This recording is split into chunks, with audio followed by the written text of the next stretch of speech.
এখানে যারা মুরব্বীরা আছেন, বিশেষ করে যারা গার্ডিয়ানস এন্ড প্যারেন্ট যারা আছেন, তাদেরকে বলবো যে আপনাদের সন্তানরা আপনাদের রিয়েল সম্পদ। তাদের প্রতি দৃষ্টি দিতে হবে আপনাদেরকে। আপনাদের সন্তানরা এই পৃথিবীতে যখন এসেছেন তখন তারা আল্লাহর পক্ষ থেকে আমানত হিসেবে আপনাদের কাছে এসছে এবং তারা ব্যাপক সম্ভাবনা নিয়ে আপনাদের সামনে এসছে। সন্তানদেরকে সেই সম্ভাবনার দ্বার প্রান্তে পৌঁছে দেওয়ার জন্যে আপনাদের প্রাণান্তকর প্রচেষ্টা থাকবে একদিকে, এবং 2 নম্বরে তাদের জন্য উদ্যোগও আপনাদেরকে নিতে হবে। সন্তানরাই রিয়েল সম্পদ। তাদেরকে যদি আপনি নারিশ করেন তাহলে আপনার নতুন করে অন্য সম্পদ বা এই দুনিয়াবি সম্পদ জোগাড় করার প্রয়োজন হবে না। যারা আপনার জন্য দুনিয়াতে এবং আখেরাতে, আপনার মৃত্যুতে এবং আপনার জীবনে আপনার জন্যে সম্মানের কারণ হবে, মর্যাদার কারণ হবে। একবার চিন্তা করে দেখুন যে আপনার এমন একজন সন্তান আছে যেই সন্তানের কারণে আপনি গর্ব করেন, যেই সন্তানের জন্য ফেরেশতারা আল্লাহর কাছে দোয়া করে, এমনকি সমুদ্রের মাছগুলো দোয়া করে, আকাশের পাখি দোয়া করে, গাছগাছালি দোয়া করে, পাখিরা পাখালি দোয়া করে, এমনকি গর্তের পিঁপড়াগুলো তাদের জন্য দোয়া করে। লা ইউসাল্লুনা আলা মুআল্লিমিন নাস আল খায়র। এরকম একজন সন্তানের বাবা হওয়া বা মা হওয়া, যে সন্তানকে পৃথিবীবাসী চেনে, সন্তানকে পৃথিবীবাসীরা ভালোবাসে, এরকম একজন সন্তানের বাবা এবং মা হওয়া, যে সন্তানের রাতের বেলা আপনি দেখবেন গভীর রাতে ঘুম থেকে জেগে উঠে তাহাজ্জুদের নামাজে সেজদায় লুটিয়ে পড়ে আপনার জন্য কাঁদে এবং বলে রব্বির হামহুমা কামা রব্বায়ানি সাগীরা। প্রত্যেকটি মুহূর্তে আপনার জন্য কল্যাণ কামনা করে। এরকম একজন সন্তানের বাবা বা মা হওয়া আপনার জন্য কল্যাণের, গর্বের, নাকি এমন সন্তানের যে সন্তানের নামও আপনি উচ্চারণ করতে চান না এবং তার পরিচয় দিতে আপনি কুণ্ঠিত হন? কেমন হওয়া দরকার? কেমন সন্তান আপনি চান? যদি এমন সন্তান চান তাহলে সেই সন্তানের জন্য আপনার উদ্যোগ লাগবে, সেই সন্তানের জন্য আপনার উৎকণ্ঠা লাগবে। উদ্যোগ হলো আপনি তাকে কি শিক্ষা দিচ্ছেন। মনে রাখবেন যে শিক্ষাটি তার জন্যে অর্জন করা ফরজ, যেটা তাকে সত্যি করতে মানুষ হিসাবে বড় করে তুলবে, যেটা সত্যি করতে তাকে আল্লাহর বান্দা হিসেবে সে পৃথিবীতে এসছে, আল্লাহর বান্দা হিসেবে তাকে বড় করে তুলবে। এবং যেই সন্তান মহান আল্লাহ সুবহানাহু ওয়া তাআলার ভালোবাসার পাত্র হবে, যার নাম আল্লাহ সুবহানাহু ওয়া তাআলা তার সবচেয়ে নিকটবর্তী ফেরেশতাদের সামনে উল্লেখ করবেন এবং তাদেরকে নিয়ে আপনার সন্তানকে ফেরেশতাদের সামনে আল্লাহ সুবহানাহু ওয়া তাআলা ইউবাহি বিকুম আল মালাইকা, যে আল্লাহ তাআলা তার অহংকার এবং গর্ব এই সন্তানকে নিয়ে তার নিকটবর্তী ফেরেশতাদের সামনে উল্লেখ করবেন। তোমরা কি বলেছিলে না যে কেন তাদেরকে সৃষ্টি করছেন যারা এই জমিনে তারা রক্ত প্রবাহিত করবে অথবা ফাসাদ করবে? আমি কি তোমাদেরকে বলিনি ইন্নী আ'লামু মা লা তা'লামুন? Look at this son, look at this boy, look at this girl, look at this, এই যে ছোট বাচ্চাটির দিকে তাকাও অথবা এই মানুষটির দিকে তাকাও এবং তোমরা দেখো আমি তাকে কেন সৃষ্টি করেছি, আমি তাদেরকে কেন সৃষ্টি করেছি। ওয়ালাকাদ কাররামনা বানি আদম, অর্থাৎ মর্যাদার যে প্রতীক, এই প্রতীক আপনার সন্তান হবে। এরকমভাবে সন্তানকে যদি আপনি তৈরি করতে চান তাহলে এমন এডুকেশনাল সিস্টেমে দিতে হবে যেই সিস্টেমে সে ভালো মানুষ হিসেবে গড়ে উঠবে, যেই সিস্টেমে সে আল্লাহর বান্দা হিসেবে গড়ে উঠবে, যেই সিস্টেমে সে এমন ব্যক্তিত্ব হিসেবে গড়ে উঠবে যেই উদ্দেশ্যে আল্লাহ সুবহানাহু ওয়া তাআলা তাকে সৃষ্টি করেছেন।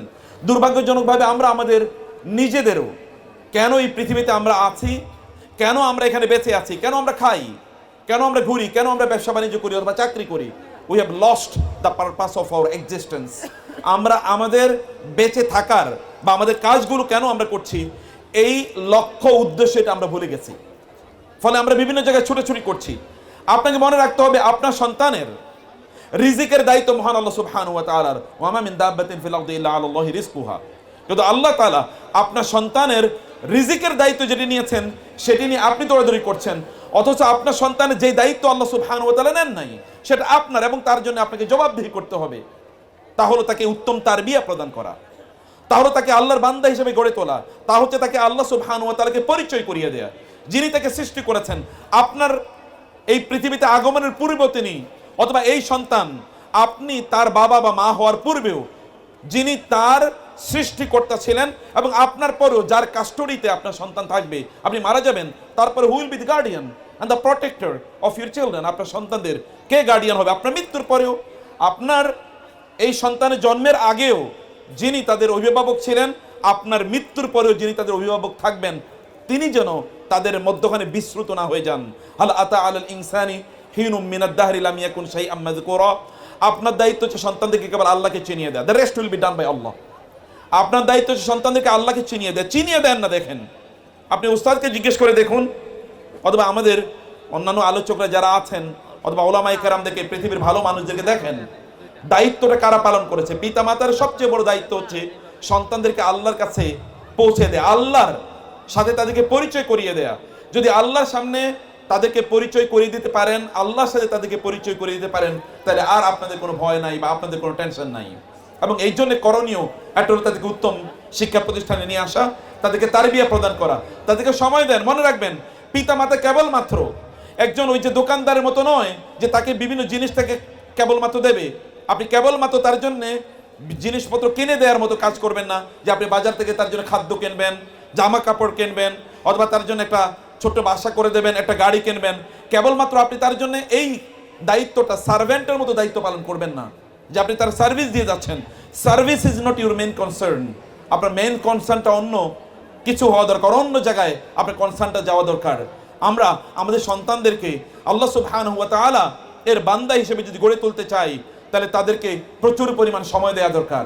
তাদের সাথে সময় দেন, তাদের সাথে গল্প করুন, তাদের জন্য আল্লাহ সুবহানাহু ওয়া তাআলার কাছে দোয়া করুন।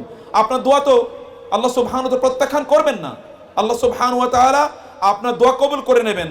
আমরা রাসূলুল্লাহ সাল্লাল্লাহু আলাইহি ওয়াসাল্লামকে বলতে শুনেছি, রাসূলুল্লাহ সাল্লাল্লাহু আলাইহি ওয়াসাল্লাম বলেছেন, পিতামাতার দোয়া আল্লাহ তাআলা প্রত্যাখ্যান করেন না। তাদের জন্য দোয়া করুন। তাদের জন্য যদি কোনো দুর্বলতা থাকে, তাহলে এই দুর্বলতাগুলো ওভারকাম করার জন্য আপনি চেষ্টা করুন, অ্যান্ড লিড বাই এক্সাম্পল। আপনারা উত্তম ভালো মানুষ হয়ে যান, তাহলে তারা ভালো মানুষ হবে। তাদেরকে কেবল নসিহত করলে চলে না। সন্তানরা তারা আপনাদের কেবল কান দিয়ে শোনে না, তারা চোখ দিয়ে শোনে এবং চোখ দিয়ে তারা দেখে। শিশুরা তারা চোখ দিয়ে শুনে এবং চোখ দিয়ে তারা দেখে। ওদেরকে যদি অনেক ভালো মানুষ বানাতে চান, তাহলে নিজেরা ভালো মানুষ হয়ে যান। ওদেরকে যদি আল্লাহওয়ালা বানাতে চান, নিজেরা আল্লাহওয়ালা হয়ে যান। ওদেরকে যদি দিনদার বানাতে চান, নিজেরা দিনদার হয়ে যান।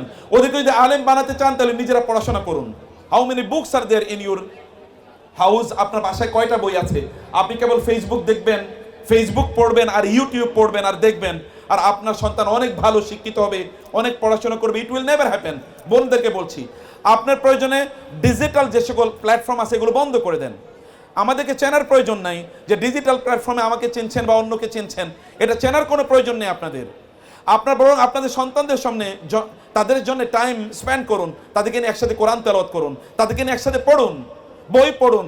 রাসূলের জীবনে আজকে যে সিরাতের কথা বলছি, আমাদের কাছ থেকে কতটুকু সিরাত শুনবেন আপনি? আপনার সন্তানকে নিয়ে আপনি একটা সিরাতের বই পড়ুন। প্রতিদিন সকালে আধা ঘন্টা বা 1 ঘন্টা পড়ুন, অথবা প্রতিদিন রাতে আধা ঘন্টা বা 1 ঘন্টা পড়ুন। আপনার সন্তানরা নবীকে চিনুক, সাহাবায়ে কেরামদেরকে চিনুক, নবী রাসূলদেরকে চিনুক।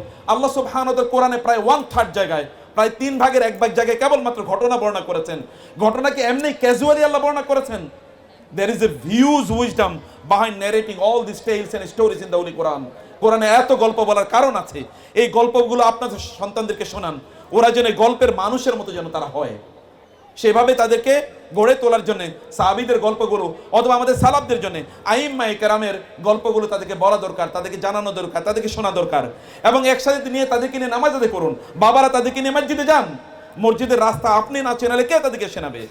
এটা ভাড়াটিয়া লোকেরা তাদেরকে চেনানোর কথা নয়। বাসায় একজন হুজুর রাখলেন, উনি আপনাকে, আপনার সন্তানকে জান্নাতুল ফেরদাউসের ভাগীদার বানাতে পারবে না।